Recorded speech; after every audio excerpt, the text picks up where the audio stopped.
Hello, j'espère que vous allez bien. Et oui, désolé, je reviens après un an d'absence. J'ai eu pas mal de choses à gérer. Comme vous pouvez le constater, le décor a changé parce que j'ai emménagé ici il y a un an. J'ai également repris les études et d'ailleurs j'ai eu mon diplôme haut la main. Voilà, je suis trop contente. J'avais aussi besoin de faire une pause avec les réseaux, donc j'ai tout supprimé, TikTok, Insta, Facebook, tout. De toute façon, je me faisais constamment pirater, hein. J'avais aussi supprimé toutes les vidéos de cette chaîne YouTube et j'ai décidé de repartir à zéro. J'avais aussi besoin de prendre soin de ma santé physique et mentale, ce qui est fait. Je sors enfin de la dépression, donc alléluia! Et comme je vais beaucoup mieux, je me suis dit que c'était le bon moment pour reprendre les vidéos YouTube, parce que oui, ça m'avait beaucoup manqué. Donc, autant sur cette chaîne avant je parlais de handicap, autisme, harcèlement, etc.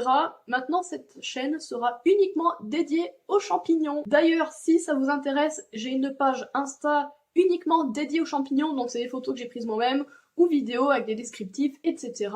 Donc si ça vous intéresse, allez checker, je vous mets le lien en barre d'infos. Voilà, parenthèse fermée. Autrefois, on pouvait se régaler avec certains champignons, mais aujourd'hui, ils vous emmènent tout droit à la morgue. Et oui, la nature change et parfois décide que ton plat préféré doit devenir ton dernier repas. Aujourd'hui, on va parler de ces champignons qui ont décidé que de te faire crever était beaucoup plus fun que de te faire saliver. Sympa! Pour cette vidéo, je me suis servi notamment de mes 2 livres, voilà. Oui, parce que j'ai plusieurs livres sur les champignons. Mais voilà, c'est ceci, donc je pense que vous pouvez vous les commander sur internet. Je sais plus lequel on m'avait offert pour Noël, et lequel je m'étais acheté moi-même. Mais voilà, en tout cas ils sont très bien. Bon, il n'y a pas toutes les espèces de champignons, bien évidemment, parce qu'il y en a beaucoup trop. Mais voilà, j'ai aussi vu des bouquins sur la médecine, etc. Parce que je suis allée dans quelques bibliothèques pour fouiner un peu. Mais voilà. En tout cas, conseil, si vous voulez aller aux champignons, prenez les livres les plus récents, s'il vous plaît. Voilà, parce que les vieux livres sont obsolètes. Vous risquez beaucoup.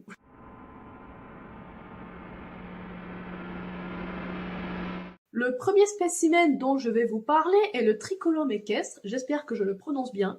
Il est aussi appelé chevalier et vous saurez dans quelques instants pourquoi. Pour le reconnaître, il a un chapeau de 5 à 10 cm de diamètre, jaune vif à jaune olive, qui devient un petit peu visqueux par temps humide et qui roussit lorsqu'il est exposé à la lumière. La marge du chapeau est légèrement ondulée, il est parfois strié.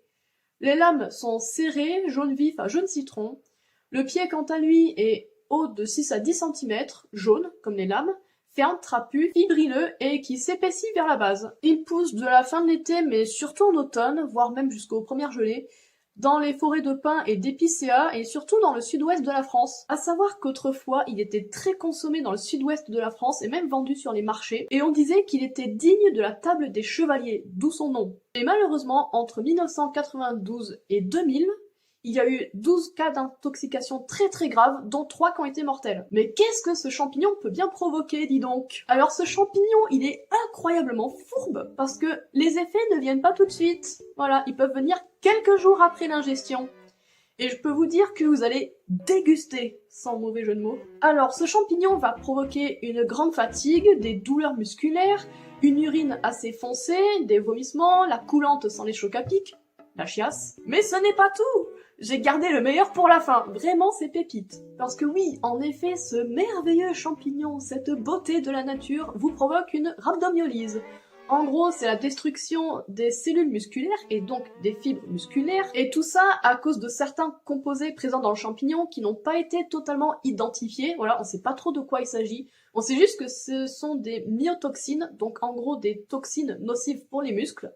Mais on sait pas de quoi il s'agit exactement. On sait juste que les pigments jaunes présents dans le champi, donc qui sont responsables de sa couleur, sont des myotoxines. Voilà, ces pigments vous défoncent les muscles. Il y a également d'autres substances dans ce champignon, qui pareil n'ont pas été totalement identifiées, qui détruisent les membranes des cellules musculaires. À savoir que les fameuses cellules musculaires contiennent de la myoglobine, donc en gros, c'est ce qui permet de stocker l'oxygène dans les cellules, et qui le libère quand le muscle travaille, par exemple quand vous faites du sport. Et c'est d'ailleurs la myoglobine qui donne la couleur rouge à certains de vos muscles, voilà. Mais pourquoi je vous explique tout ça, dis donc?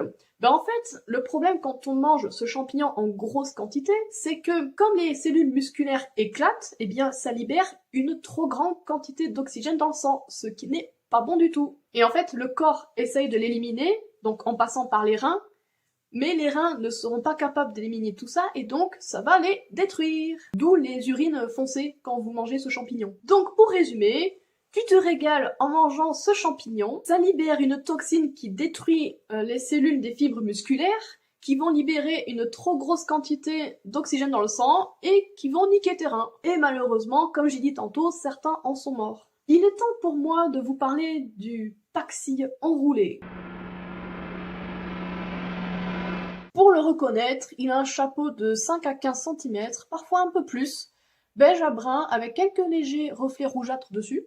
Et comme vous pouvez le constater, la marge du chapeau est très enroulée, d'où son nom, le Paxi enroulé. Bravo Michel, tu suis. Les lames sont très serrées, inégales, décurrentes, c'est-à-dire qu'en fait, elles vont descendre sur le pied. Elles sont de couleur crème à rouille, virant au brun quand vous les touchez. Le pied, il est excentré, de la même couleur que le chapeau, qui vire au brun au toucher. La chair, elle est jaunâtre brun-rouge à la coupe. Elle est ferme, mais en fait, elle va vite se ramollir. Il pousse du printemps à l'automne, plutôt sous les conifères, mais aussi parfois sous les feuillus, donc notamment les bouleaux et les peupliers. Et il aime les sols acides et frais. Moi, j'en ai photographié au mois de mai. Je trouve très joli ce champignon, voilà. Et j'ai des potes qui en ont trouvé même en plein hiver. Bon, en même temps, avec le changement de climat, les saisons qui sont complètement déglinguées, bref. Et comme le champignon précédent, en fait, il était très largement consommé jusque dans les années 80, à condition de bien les cuire, bien évidemment. Et dites-vous qu'il était très vendu en Europe de l'Est, mais aussi dans le nord de la France, par les Allemands. Well. En fait, les Français voyaient les Allemands en bouffer sans problème, et ils se sont dit « Bon, bah parfait, c'est comestible !» Non. Et alors, qu'est-ce que ce champignon provoque, me direz-vous? Oh, il est presque pire que le premier, vraiment. Alors lui, c'est le chétan des champignons. Nausées, vomissements, douleurs abdominales, mais aussi la coulante sans les chocs à pic, la chiasse, fièvre, fatigue intense, la jaunisse, les urines foncées, des douleurs musculaires. Il provoque aussi des douleurs musculaires parce que oui, il va légèrement endommager les muscles, avec la myoglobine, etc., les cellules qui vont éclater. C'est super sympa ce champignon, dis donc. Attention, j'ai gardé le meilleur pour la fin, il vous provoque une hémolyse. En gros, ce champignon va complètement déglinguer vos globules rouges. Les globules rouges qui, je rappelle, en gros, c'est ce qui transporte l'oxygène dans le sang. Et en gros, les globules rouges éclatent, libèrent l'hémoglobine dans le sang, ce qui colore les urines en brun foncé, et ça bousille les reins qui n'arrivent pas à filtrer tout ce merdier. En fait, le Paxi enroulé contient une substance antigénique, donc c'est une substance qui est étrangère pour le corps, tout simplement. Et en fait, malheureusement, cette substance est encore mal identifiée. Les docteurs ne savent pas de quoi il s'agit exactement, mais on sait juste que c'est très nocif. Et comme c'est un corps étranger, en fait, le corps va produire des anticorps pour essayer de lutter contre ce corps étranger. Mais quel est le problème, me direz-vous?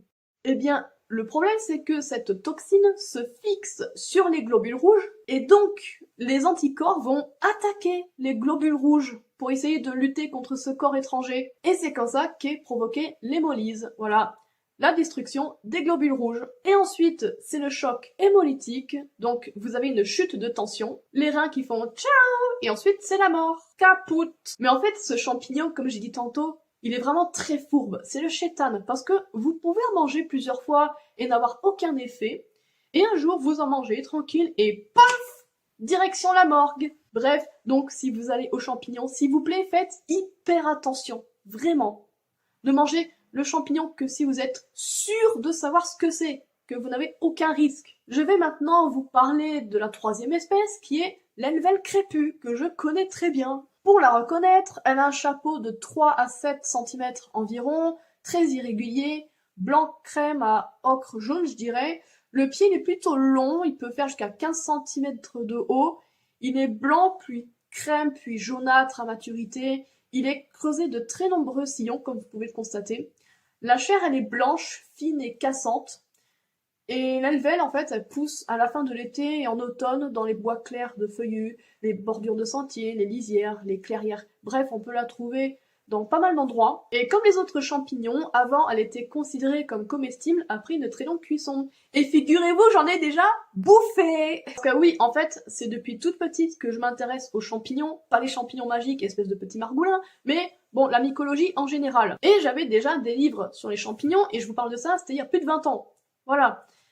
Et en fait, dans mes anciens ouvrages, l'Elvel crépus était noté comme comestible médiocre, après une longue cuisson.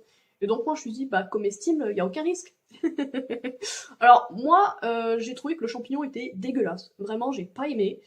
Je saurais même pas vous décrire, mais vraiment c'était pas bon. Je n'ai pas été malade, par contre, il me semble que ma famille, ouais, ils avaient eu un peu mal au ventre et la diarrhée, mais sans plus, quoi. Mais bon, voilà, en fait, mon beau-père m'avait amené aux champignons et on avait trouvé des Elvel crépus dans notre forêt en Lorraine.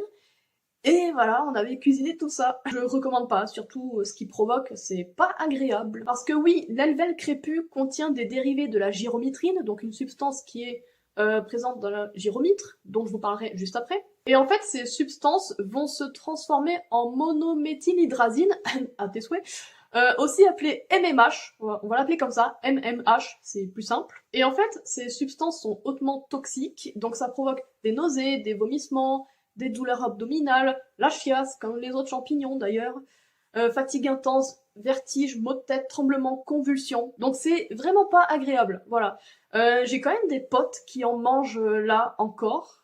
Certains n'ont pas été malades, d'autres oui, parce que oui, en fait, l'Elvel crépus, c'est un peu comme la roulette russe. Il y aura des spécimens légèrement toxiques, d'autres non, et d'autres très toxiques, voilà. Je ne sais pas ce qui fait que certains champignons vont être plus concentrés en toxines que d'autres, je n'ai pas trouvé l'info, mais voilà, donc faites hyper attention. Moi perso, je n'en reboufferai plus jamais, voilà. Déjà parce que j'avais pas aimé et surtout je tiens à ma vie, n'est-ce pas? En plus de ça, la MMH, elle va désactiver la vitamine B6, elle va attaquer le foie qui va, dans les cas les plus graves, se nécroser et vous provoquer une insuffisance hépatique, avec supplément trouble de la coagulation. L'Elvel crépus contient aussi de l'hémolysine, c'est une substance qui détruit les globules rouges, et comme on a vu précédemment, destruction des globules rouges égale ça pue du cul pour vous. Et comme j'ai expliqué tantôt, en fait, il y a certaines personnes qui ont eu juste des troubles très légers et d'autres qui ont été plus gravement atteints parce que certaines Elvel crépus sont plus chargées en toxines que d'autres. Pourquoi? Je ne sais pas, mais en gros, Elvel crépus, c'est un peu comme la roulette russe, on ne sait pas trop ce qui va nous tomber sur la fif. Bref, donc, pour le moment, il n'y a pas eu de mort recensée, mais je vous déconseille très vivement de déguster ce champignon. Je vais vous parler d'un dernier champignon qui est le gyromitre, qui fait un peu partie de la famille des Elvel. D'ailleurs, ils ont pas mal de points en commun, sauf que le gyromitre, lui, il est quand même bien plus toxique. Alors le gyromitre, pour le reconnaître, il a un chapeau irrégulier de 4 à 10 cm, complètement difforme, voilà, on dirait une vieille cervelle déformée, brun jaune à brun rouge. Le pied, il est court, épais, blanchâtre à roussâtre, parfois plissé, sillonné. Il pousse sous les feuillus, notamment les châtaigniers et les hêtres. Voilà, moi j'en ai déjà croisé en Lorraine. Mais aussi dans les clairières, les bords de chemin, les talus. Il pousse de avril à juin. En fait, c'est un peu comme les morilles, parce que oui, le gyromitre, c'est le cousin mortel des morilles. Il pousse au printemps. Et en fait, il y a plusieurs personnes qui débutaient dans la cueillette de champignons qui ont confondu le gyromitre avec plusieurs espèces de morilles qui, elles, sont comestibles, à condition de bien les cuire. Faites hyper attention parce que la moindre confusion, vous pouvez passer de vie à trépas. Comme je l'ai dit tantôt, en fait, l'Elvel crépus et le gyromitre sont assez similaires parce que c'est un peu le même genre de toxines qui sont présentes sur les deux espèces. Sauf que chez le gyromitre, c'est beaucoup plus abondant, donc c'est ce qui le rend encore plus dangereux. Les effets sont grosso modo les mêmes, nausées, vomissements, douleurs, diarrhée, destruction des globules rouges, atteinte du foie, mais aussi le coma et la mort. Oui voilà, chez le gyromitre c'est beaucoup plus hardcore. À savoir que ce champignon était très consommé jusqu'à la moitié du XXe siècle, voilà.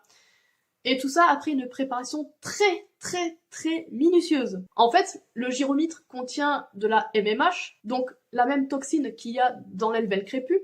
Et en fait, la MMH est volatile. C'est pour ça qu'on la faisait sécher pendant des mois avant de consommer. Après le séchage, il y avait une cuisson très prolongée et on changeait plusieurs fois l'eau de cuisson pour être sûr d'éliminer les toxines. Et d'ailleurs, les vapeurs qui se dégageaient de l'eau de cuisson pouvaient contenir des toxines. Donc, quand on cuisinait ce champignon, il fallait absolument aérer la pièce. Voilà, parce qu'on pouvait s'intoxiquer juste avec les vapeurs. C'est pour vous dire à quel point ce champignon est très dangereux. Mais malgré toutes ces précautions, il n'y avait même pas la garantie d'avoir éliminé 100% des toxines.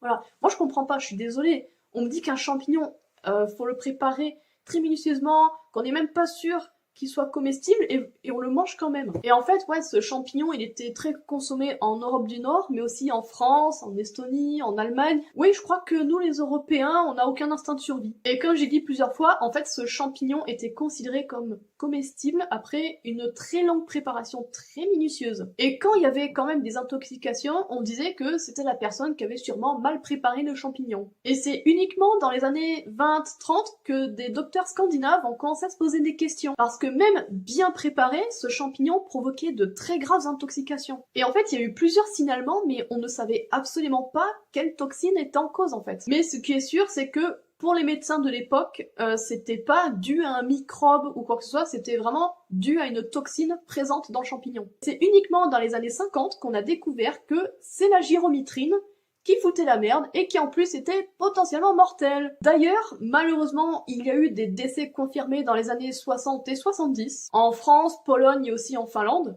Et c'est enfin à ce moment-là que le gyromitre est retiré de la liste des champignons comestibles. Alléluia! Mais figurez-vous que là encore aujourd'hui, dans certains pays d'Europe, il est encore vendu et consommé. Bon, après on dit aux gens qu'il faut faire très attention et comment le préparer, mais il y a encore des gens qui prennent des risques vraiment incroyables juste pour bouffer un champignon. Bon, j'appelle ça la sélection naturelle. Et voilà, c'est la fin de cette vidéo. J'espère qu'elle vous aura plu, que vous aurez appris des choses. Si vous avez des questions, n'hésitez pas à me les poser en commentaire. Si vous avez aimé, n'hésitez pas à commenter, liker, partager et à vous abonner, ça me ferait énormément plaisir. D'ailleurs, je pense faire une partie 2 de cette vidéo parce que oui, il y a plein d'autres champignons qui étaient considérés comme comestibles et qui ne le sont plus aujourd'hui. Voilà, donc si ça vous intéresse, dites-le moi en commentaire. Et sur ce, je vous dis bon week-end, bisous!